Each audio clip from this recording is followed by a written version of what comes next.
እንግዲህ በዚህ ሳምንት በጣም የሚጠበቀው አንዱ የኤሊያን ቴሮሪስት ሪሙቫል ኮርት የሚባል ኮድ አለ። በ1996 ኦክላሆማ ላይ በደረሰው የቴሮሪስት አክቲቪቲ ምክንያት የወጣ ህግ ነው። ህጉ እስካሁን ላስት ፎር አድሚኒስትሬሽን የተለያዩ 4 ፕሬዚዳንቶች ወደ ተግባር ገብቶ በዋናነት የህጉ ዓላማ ምንድን ነው?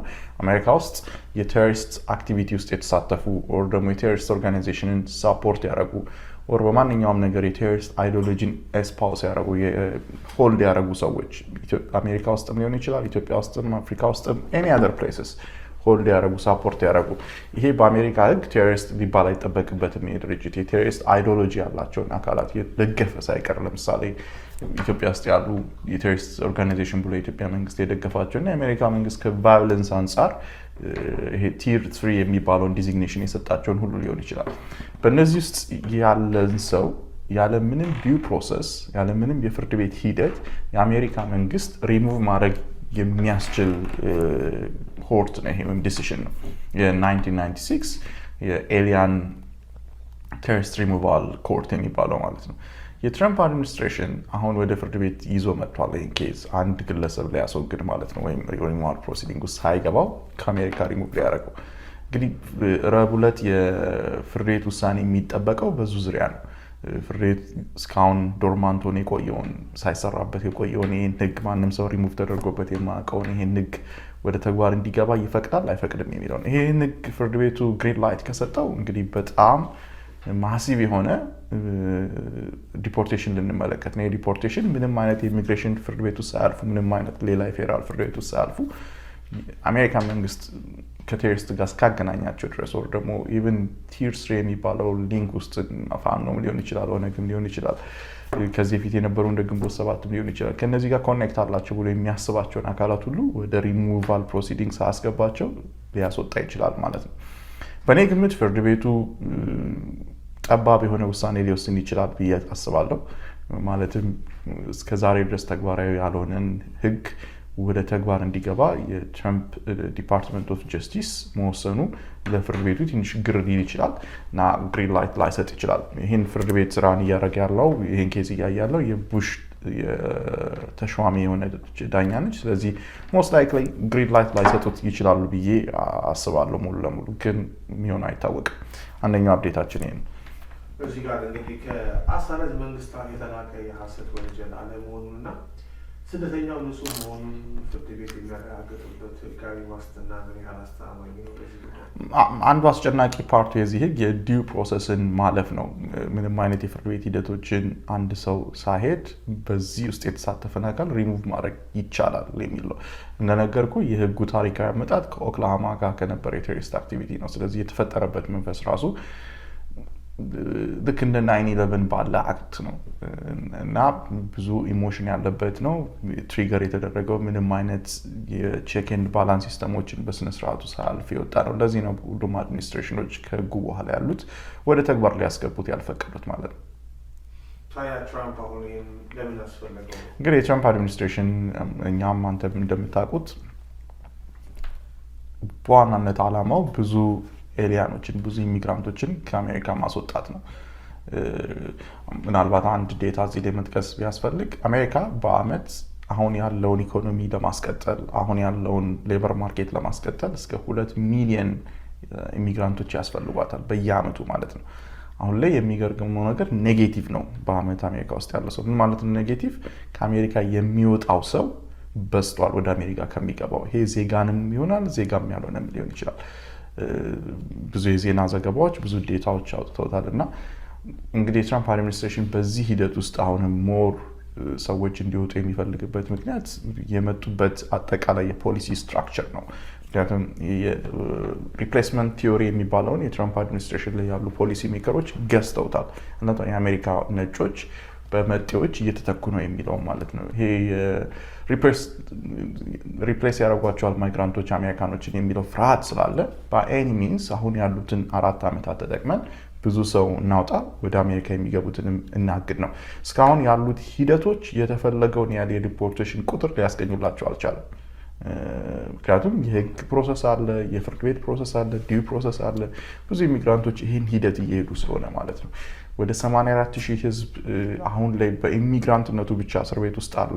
ኢሚግራንት በመሆኑ ብቻ አሜሪካ ውስጥ ማለት ነው። እና እነዚህ ሁሉ መታሰራቸው ፑሽ አድርጎ በአንዴ ሊያስወጣቸው አልቻለም።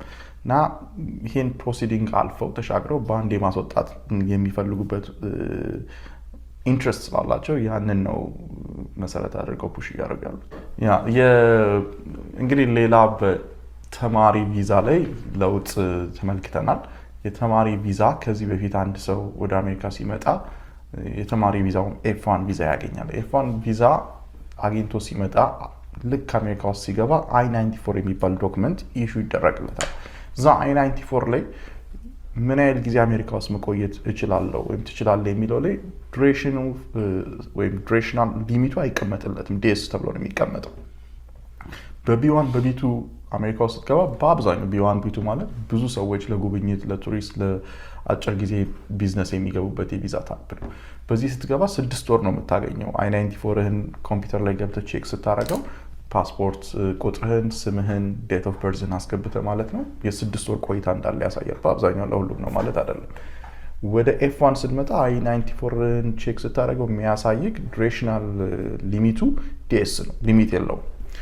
አሁን ይሄን የትረምፕ አድሚኒስትሬሽን ያጠፋው። አንድ ሰው ተማሪ ሆኖ ሲመጣ ዱሬሽናል ሊሚት አለው ማለት ነው። ለምሳሌ የ1 ዓመት ትምህርት ከሆነ አግኝቶ የመጣው ለ1 ዓመት ብቻ ነው አይ-94 የሚያሳየው።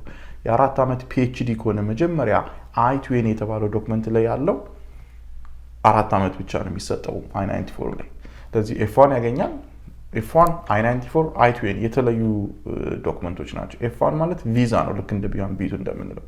ስለዚህ ቪዛው ኤክስፓየር ሆኖ እንኳን አሜሪካ ውስጥ ሆነ አይ-94 ኤክስፓየር ካልሆነ አይ-94 ዱሬሽናል ሊሚት ከሌለው አሜሪካ ውስጥ በህጋዊነት መቆየት ትችላለህ።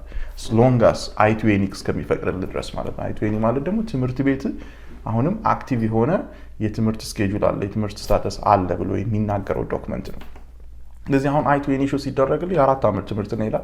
ስለዚህ ኢሚዲየትሊ አንድ ሰው ለፒኤችዲ አሜሪካ ውስጥ ሲመጣ ኤፍ1 ቪዛ ይዞ የ4 ዓመት ሊሚት ያስቀምጥለታል ማለት ነው። ከ4 ዓመት በኋላ ሪሰርች ቢቀጥል መቆየት የሚያስፈልግ የትምህርት ሁኔታ ቢኖር እንኳን የፌዴራል መንግስት ሳይፈቅድልህ እና ኤክስቴንሽን ሳትጠይቅ መቀጠል አትችልም። ስለዚህ አንሎፉል ስታተስ ይኖርሃል ማለት ነው። ህጋዊ ያልሆነ አንዶክመንትድ የሆነ ስታተስ ይኖራል ማለት ነው። ይሄ በጣም አስጨናቂ ነው። ምክንያቱም ብዙ ሰዎች በኤፍ1 ቪዛ መተን አሜሪካ ውስጥ የምንቆይበት ሊሚት የለውም ነበር ከዚህ በፊት። ትምህርት እናስቀጥላለን። ለዲግሪ የመጡ ሰዎች ወደ ማስተርስ፣ ከማስተርስ ወደ ፒኤችዲ ይሄዳሉ። ኢቨን ፒኤችዲያቸው ሪሰርቻቸው እና የሚሰሩት ፔፐሮች ወይም ደግሞ ፕሮጀክቶች ረዥም ከሆኑ ከ4 ከ5 ከ6 ዓመት በላይ ሊቆዩ ይችላሉ። በዚህም ቆይታቸው ብዙ አሜሪካን ብዙ ኤፍ1 ስታተስ ያላቸው ሰዎች ለአሜሪካ ኢኮኖሚ ትልቅ ኮንትሪቢሽን አድርገዋል። አሁን ግን ይሄን ሊሚት አስቀምጠዋል ማለት ነው። እንግዲህ ይሄ ተማሪዎች ላይ የሚጭነው ሸክም እጅግ ትልቅ ነው የሚሆነው በርደን። ስለዚህ ኤፍ1 ስታተስ ያላችሁ ተማሪዎች የመጀመሪያ ማድረግ ያለባችሁ ነገር ቪዛውን አግኝታችሁ አሜሪካ ውስጥ ከገባችሁ በኋላ ላለመውጣት መጠንቀቅ ያስፈልጋችኋል። ምክንያቱም ቪዛችሁ አክቲቭ እንኳን ቢሆን ምናልባት ተመልሳችሁ ለመግባት ልትቸገሩ ትችላላችሁ። ስለዚህ በዚህ ምክንያት ከተማሪ ትምህርት ቤታችሁ ካለ ዴዚግኔትድ ኦፊሰር ጋር ወይም ኦፊሻሎች ጋር ከኢሚግሬሽን ኦፊሻሎች ጋር መነጋገር አዋጭ ነው።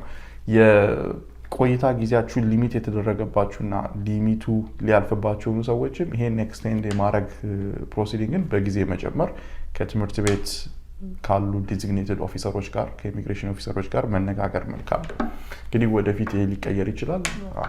ዊዶን ነው እንግዲህ አሁን ላይ የአሜሪካ ትልቁ አድቨርሰሪ የሚባለው የቻይና መንግስት ነው እና እነሱ እየወሰዱት ባለው የኢኖቬሽን የቴክኖሎጂ ፍጥነት ምናልባት አሜሪካ ከቻይና ጋር በምታደርገው ፍክክር የሌላውን ማህበረሰብ እውቀት ስለምትፈልግ ከሌላው ዓለም ያለውን ማህበረሰብ ስለምትፈልግ ይሄ ነገር ሊቀየር ይችላል።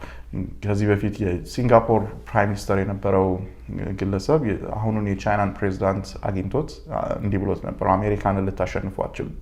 ምክንያቱም እናንተ የምትሰበስቡት የእውቀት ፑል ከ1.2 ከሚሆን የቻይና ማህበረሰብ ነው። 1.2 ቢሊዮን ከሚሆን የቻይና ማህበረሰብ ነው። የአሜሪካ የስኪል እና የታለንት ፑል ግን 6 ቢሊዮን ህዝብ ነው ብሎት ነበረ። ምክንያቱም አሜሪካ ከዓለም ማህበረሰብ ሁሉ ነው አዋቂዎችን እውቀት ያላቸውን ሰዎች ሰብስባ ወደ ዩኒቨርሲቲዎቿ የምታስገባውና ኤንድ ኦፍ ዘ ዴይ ይሄ አሁን ላይ የሚካሄደውን ነገር ምናልባት የዛሬ 4-5 ዓመት ነው ውጤቱን የምናየው አሜሪካ ምን ያህል ሉዝ እንዳደረገች ማለት ነው። እንደምታስታውሰው በዚህ ሰሞን የተፈጠረው ትልቅ ኤአይ ያለ ፕሮዳክሽን የክላውድ ፌብልን ያሸነፈ እንደገና ቻት ጂፒቲ እነዚህን ሁሉ ያስከነዳ ፕሮዳክሽን ማለት ነውና ይህን የሰራው ልጅ በ2022 ነው እዚህ ፒኤችዲውን ጨርሶ ወደ ቻይና ሄደው።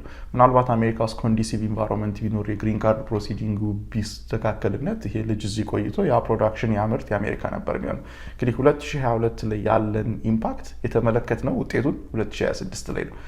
ዛሬ ላይ ያሉ ክልከላዎችን ምናልባት ዛሬ ኢሚዲየትሊ አናይም፣ በእርግጠኝነት ውጤቱን ዛሬ ላይ አናይም። ግን በእርግጠኝነት መናገር የምንቻለው የዛሬ 3-4 ዓመት ውጤቱን ቪቪድሊ እንመለከታለን፣ በግልጽ እናያለን።